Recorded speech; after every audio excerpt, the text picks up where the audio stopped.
Bien, bonjour, j'espère que vous allez bien par la grâce de Dieu.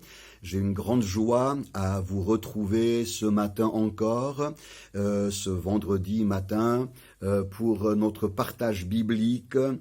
Un mot pour aujourd'hui, et comme vous le savez, je vous propose depuis quelques semaines déjà un parcours dans la Bible qui va nous amener à méditer sur la portée spirituelle de certains chiffres et de certains nombres des Saintes Écritures. Ce matin, bien, je ne vais pas vous livrer directement le chiffre, mais je vous propose de vous faire une lecture qu'on trouve dans l'Évangile de Jean, au chapitre 5, dès le premier verset, et nous reviendrons donc sur le chiffre du jour. Jésus monta à Jérusalem. Or, à Jérusalem, près de la porte des brebis, il y a une piscine qui s'appelle en hébreu Bethesda, et qui a 5 portiques. Sous ces portiques étaient couchés en grand nombre des malades, des aveugles, des boiteux, des paralytiques qui attendaient le mouvement de l'eau. Car un ange descendait de temps en temps dans la piscine, et celui qui descendait le premier, après que l'eau avait été agitée, était guéri, quelle que fût sa maladie.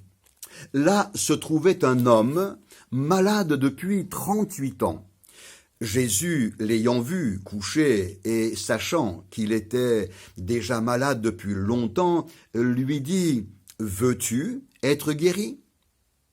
Le malade lui répondit « Seigneur, je n'ai personne pour me jeter dans la piscine quand l'eau est agitée, et pendant que j'y vais, un autre descend avant moi. » « Lève-toi, lui dit Jésus, prends ton lit et marche. » Aussitôt, cet homme fut guéri, il prit son lit et marcha.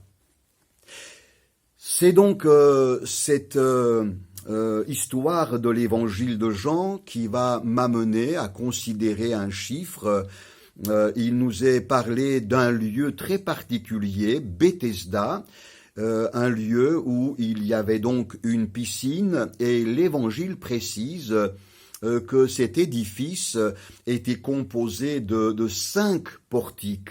5 portiques. Et sous ces portiques, toute une multitude de personnes en souffrance étaient là, cherchant un secours, cherchant un refuge, cherchant le remède et la délivrance à leurs douleurs, à leurs infirmités, à leurs maladies.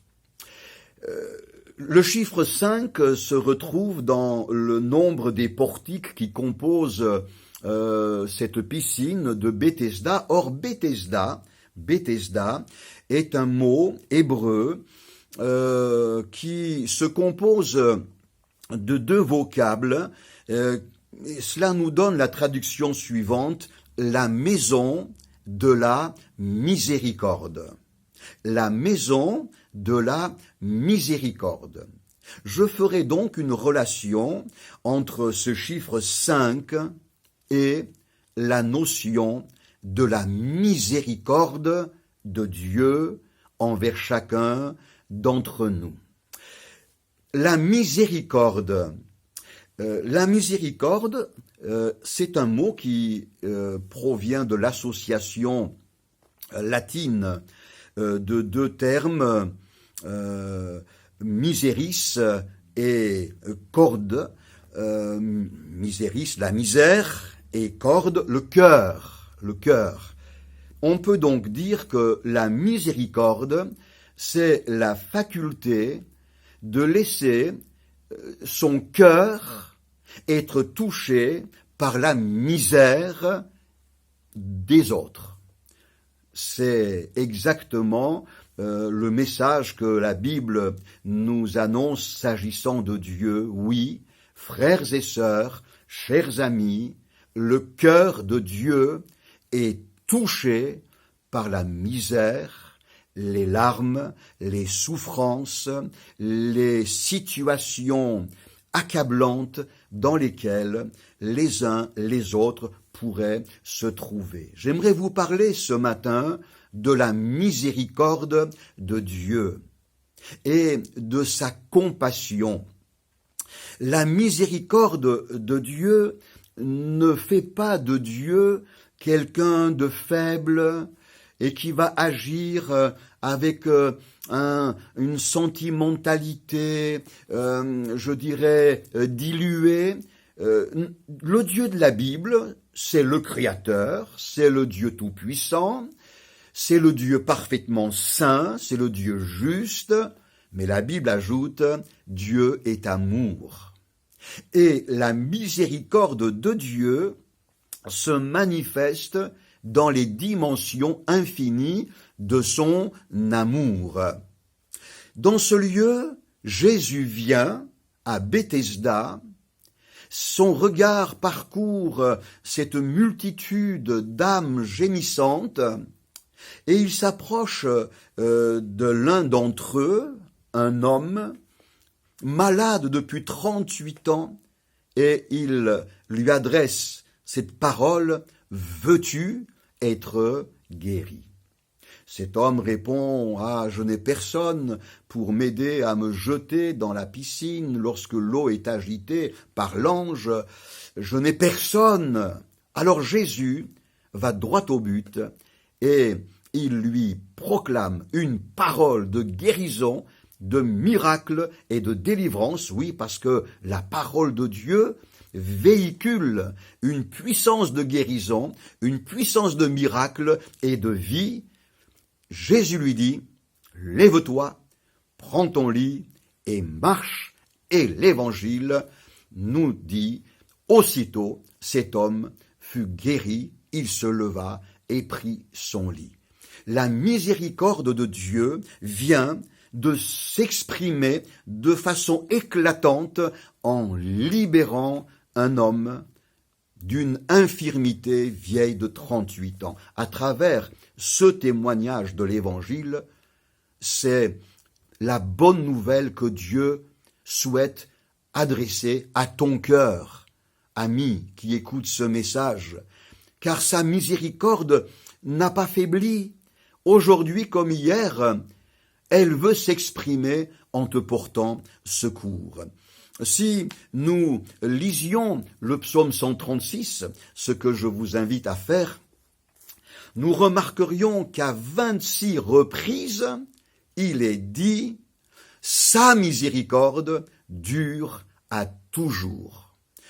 Vous aurez le loisir de lire ce psaume merveilleux qui mentionne toute une diversité de situations et dans chacune de ces nombreuses situations, sa miséricorde s'est exprimée. Oui, la miséricorde de Dieu dure à toujours. Écoutez de quelle manière Dieu se fait connaître à nous dans le Deutéronome au chapitre 4 et au verset 31. L'Éternel, ton Dieu, est un Dieu de miséricorde. Il ne t'abandonnera point. Et ça, tu peux le croire. Je peux le croire. Et nous pouvons le vivre au fil des épreuves et des problèmes qui jalonneront notre chemin.